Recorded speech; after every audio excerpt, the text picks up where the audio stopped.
memang tidak berhubungan sama sekali dengan sektor real. Naik turunnya IHSG itu tidak punya dampak konkret pada nasib para petani, para nelayan, termasuk tadi kalau bicara perusahaan rokok dengan nasib para perokok. Tapi bukan berarti nggak ada hubungan. Saya sepakat untuk perusahaan-perusahaan di sektor real ada hubungan. Tapi perhatikan hubungannya.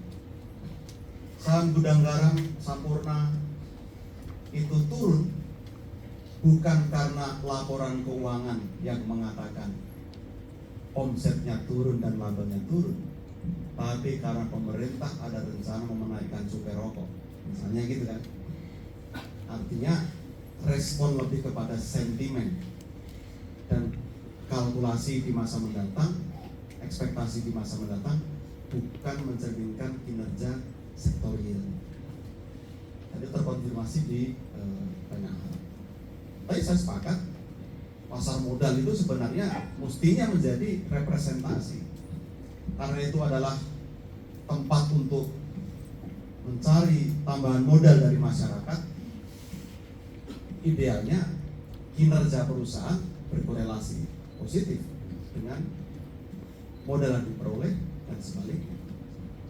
Tapi faktanya kan tidak terjadi. Anda bisa menyebut Bukalapak yang dulu dianggap akan jadi besar, sekarang ternyata jualan pulsa.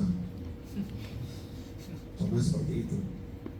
Lalu beberapa startup yang sekarang juga bangkrut karena manipulasi laporan keuangan misalnya. Itu terjadi. Maka dalam salah satu surat pembaca di Ekonomis, kalau saya tidak salah, pernah ada usulan kinerja ekonomi global yang sedemikian sophisticated,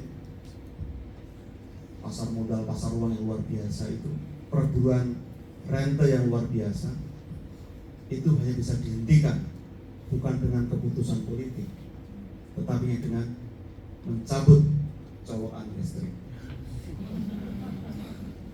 Itu sinisme sebenarnya, tapi benar juga gitu. Mereka itu melakukan sesuatu aktivitas spekulasi yang tidak ada hubungan sama sekali memang dengan sektor real.